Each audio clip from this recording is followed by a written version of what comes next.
ভাবুন তো, একটা বিশাল ব্রিজ তৈরি হচ্ছে কিংবা লম্বা রাস্তা, যদি একটু কোণ এদিক ওদিক হয়, মানে 1 ডিগ্রিও যদি ভুল হয়, তাহলে তো বিরাট সমস্যা। ঠিক তাই। এই যে নির্ভুল মাপযোগ মানে অ্যাঙ্গেলগুলো ঠিক রাখা, এটাই সিভিল ইঞ্জিনিয়ারিং এর একটা কোর বিষয়। আর এর জন্য ইঞ্জিনিয়াররা বহুদিন ধরে একটা যন্ত্র ব্যবহার করে আসছেন। সেটাই কি থিওডোলাইট? একদম, থিওডোলাইট। আজ আমরা এই যন্ত্রটা নিয়ে একটু সহজভাবে আলোচনা করব, তাই না? হ্যাঁ, সেটাই ভালো হয়। তাহলে প্রথমেই বলুন, এই থিওডোলাইট জিনিসটা ঠিক কি? কি করে এটা? দেখুন, সহজ ভাষায় বলতে গেলে থিওডোলাইট একটা প্রেসাইজ মানে খুবই সূক্ষ্ম মাপার যন্ত্র। এর প্রধান কাজ হলো দুটো কোণ মাপা, একটা অনুভূমিক মানে হরাইজেন্টাল আর একটা উল্লম্ব মানে ভার্টিক্যাল। ও আচ্ছা, হরাইজেন্টাল আর ভার্টিক্যাল কোণ। সার্ভের কাজে তো এটা খুব জরুরি। খুবই জরুরি। আচ্ছা, এর মধ্যে আবার একটা কথা আছে, ট্রানজিট থিওডোলাইট বলে, শুনেছেন? হ্যাঁ, শুনেছি বটে। ওটার বিশেষত্ব কি? ট্রানজিট থিওডোলাইটের যে টেলিস্কোপটা থাকে মানে দূরবীনটা, ওটাকে পুরো 180 ডিগ্রি উল্লম্বভাবে ঘোরানো যায়, মানে একদম উল্টে দেওয়া যায় আর কি। এটাকে বলে ট্রানজিটিং। ও আচ্ছা। আর নন ট্রানজিটে সেটা করা যায় না? না, ওটা হয় না। বেশিরভাগ আধুনিক কাজেই এই ট্রানজিটিং সুবিধাটা লাগে, নির্ভুলতার জন্য দরকার হয়। বুঝেছি। আচ্ছা, যন্ত্রটার গঠন যদি একটু সহজ করে বলেন, মানে কি কি পার্টস আছে এতে? এটাকে ভাবতে পারেন একটা খুব ভালো কোয়ালিটির চাঁদা আর একটা টেলিস্কোপ, এই দুটোর কম্বিনেশন। আর সেটা একটা স্ট্যান্ডের উপর বসানো থাকে। ইন্টারেস্টিং। তাহলে মেইন পার্টস কি কি হলো?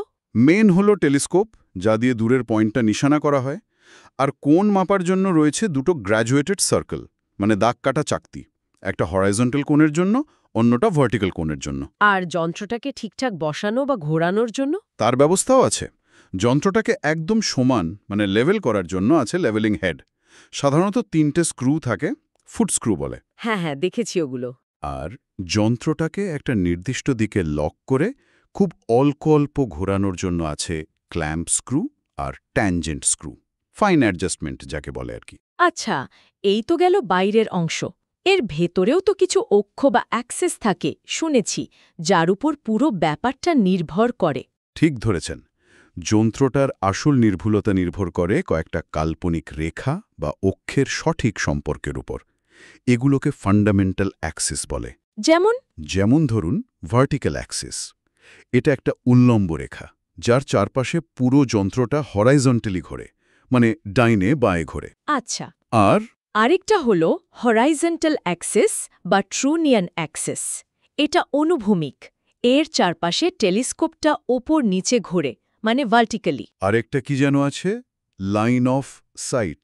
হ্যাঁ, লাইন অফ সাইট বা লাইন অফ কলিমেশন।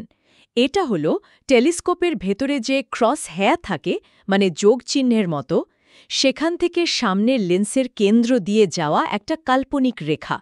আমরা আসলে এই রেখা বরাবরই তাকাই। বুঝেছি।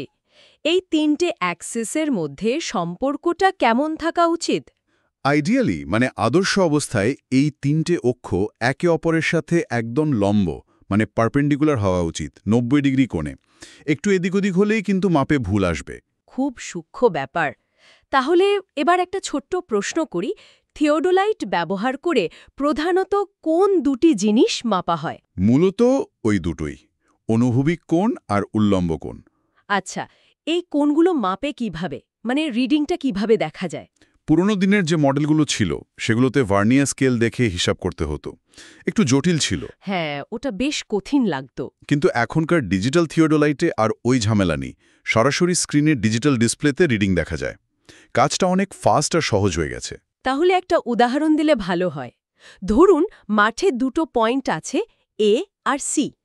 আমি বি পয়েন্টে দাঁড়িয়ে ওদের মধ্যে হরাইজন্টাল কোণটা মাপতে চাই। কিভাবে করব? খুব সহজ। প্রথমে বি পয়েন্টে যন্ত্রটাকে ভালো করে সেট করতে হবে, মানে ট্রাইপডে বসিয়ে লেভেলিং হেড দিয়ে একদম লেভেল করতে হবে। ঠিক আছে, লেভেল করলাম।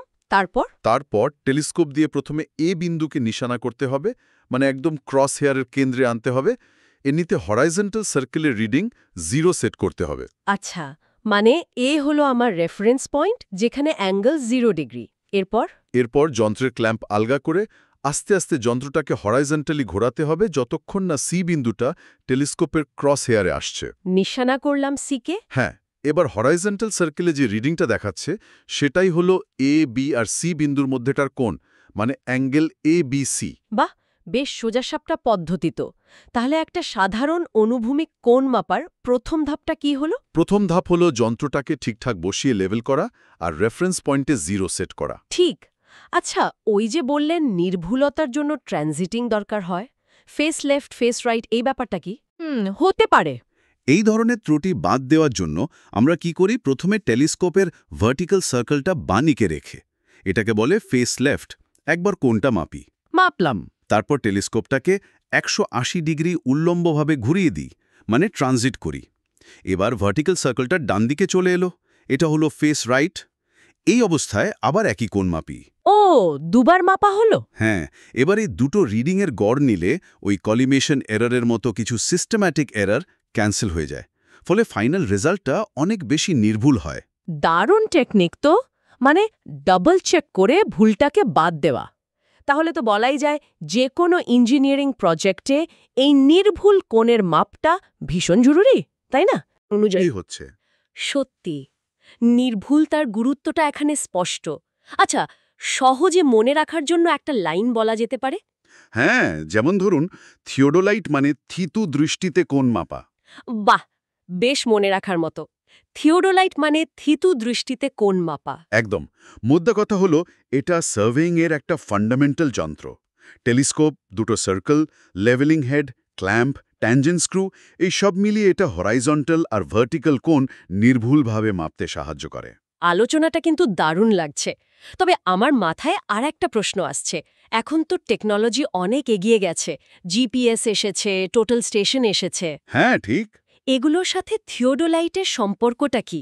এগুলো কি থিওডোলাইটের নীতিতেই কাজ করে, নাকি পুরো আলাদা? খুব ভালো প্রশ্ন। দেখুন, টোটাল স্টেশন যেটা, সেটাকে আসলে একটা ইলেকট্রনিক থিওডোলাইটই বলা যায়। ওর মধ্যে কোণ মাপার থিওডোলাইট অংশটাও আছে, আবার দূরত্ব মাপার জন্য ইলেকট্রনিক ডিস্টেন্স মেজারমেন্ট ইডিএম ডিভাইসও আছে। দুটো একসাথে কাজ করে, ডেটাও রেকর্ড করে। ও, তার মানে theodolite plus EDM equals to total station, মোটামুটি এরকম। হ্যাঁ, অনেকটা তাই। আর জিপিএস একটু অন্যভাবে কাজ করে, স্যাটেলাইট থেকে সিগন্যাল নিয়ে। কিন্তু সার্ভের মূল উদ্দেশ্যটা একই, কোনো বিন্দুর সঠিক অবস্থান বা কোঅর্ডিনেট বের করা। তাই থিওডোলাইটের যে বেসিক প্রিন্সিপাল, মানে কোণ আর রেখার সম্পর্ক, সেটা বোঝাটা আজও খুব দরকারি। একদম, মানে বেসিকটা জানতেই হবে। ঠিক তাই। আর এটাই আমার শেষ কথা।